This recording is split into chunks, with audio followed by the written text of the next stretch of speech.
Hi everybody, this is Teri from Technique Tuesday, and today I want to show you how to make your own custom pattern paper using stamps, watercolor crayons, and cardstock. So let's get started. First thing I want to do is show you the stamp set I'm going to use. This is the Clematis Greenhouse Society set. This is our Greenhouse Society set for December 2013. This stamp set consists of 3 stamps on a 3x4-inch storage sheet. The largest stamp is the Clematis. That's all the flowers you see here. And then the set also consists of 2 small sentiments, love you and hi. Now that I've shown you the set, let's get going on that pattern paper. So the first thing you're going to need to do is you're going to need to cut a couple panels of white cardstock. I guess just one panel if you want to make one piece, more if you want to make more than one. So the piece of cardstock I'm starting with here is a 4 3/4 by 3.5 inch piece of cardstock. And then I picked a couple watercolor crayons. We make a whole bunch of watercolor crayons. We have blue, purple, red, green, all kinds of colors. You can buy them individually on TechniqueTuesday.com. I'm going with a couple of my favorite colors, which are red, pink, and yellow. My red looks a little orange on this screen, so you're going to have to trust me that really is red.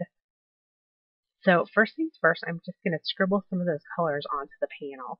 So I've started with the red, and then I scribbled on some pink, and now I've scribbled on some yellow.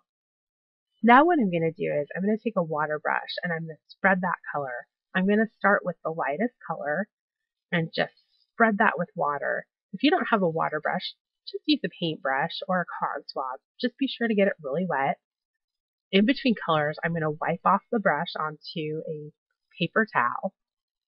That way I don't contaminate my color pools. So there I go, wiping the brush again. And now I'm going to finish it off by hitting that red color and spreading that really good. And you'll see there's no real rhyme or reason. I'm just spreading the color so it looks like it's nice and spread out on the panel. Now what I'm going to do is I'm going to let the panel dry. Now, oftentimes I'll make up a bunch of these panels and I'll just let them dry overnight. Today, I'm going to use my heat gun to speed up the drying process. So I'm just going to kind of move that heat gun over and over all around the panel and let it dry. And you'll notice as it's drying, it's going to warp a little bit. That's okay. What I'll do is I'll use my hands to flatten the panel. If you're doing this at home, something you may want to do is pull out your iron and iron the paper when you're done. That'll make it nice and flat so you can stamp on it really easy without any problems. And again, just for video here, I'm just going to use my hands to flatten it and make it all nice. Alright, there you go. It's not perfect, but it works.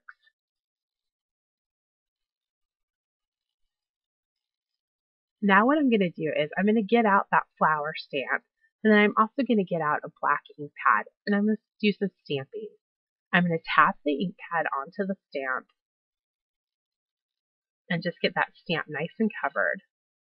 And then I'm going to stamp the flower once in the corner, and then I'm going to get that ink pad out again, and I'm going to re-ink the stamp. This time I'm going to hit a different corner. And I'm going to re-ink that stamp again. And I'm going to get it covered really good. And I'm going to hit one more corner. And you'll notice I kind of flipped the stamp so it's upside down here. I think the beauty of this pattern paper is, or of this stamp, is it works really well for pattern paper because you can't really tell when it's upside down or right side up. And so I had a little open space, so I stamped it one more time. And so my paper is completely covered with the flower pattern. And I've got a really pretty pattern paper. I can use this on a card or on a scrapbook page or even in a pocket style scrapbook page. So I used my pattern paper similar to this on a card. And let me show you the card again. So here I took my pattern paper, similar to the one I just made here, and put it on a white card. And then I die cut a label using Technique Tuesday's label, DIY Steel Dies label die. And I die cut that from a cream cardstock. So you see I've got this one label there. And what I did was I snipped off part of the label with my scissors. And then I stamped the sentiment right on the edge of that label. So just for show, let me show you. So here's my partial label, and there's my sentiment. And then I finished that off by tying a little bit of twine or floss around the edge of the label. And then I adhered it onto the card using foam tape. And there you have it. Thanks for joining me today. If you'd like to learn more about our Greenhouse Society stamp set, please check out TechniqueTuesday.com. We release a new set every month as part of the Greenhouse Society. These stamp sets are available for a limited time only.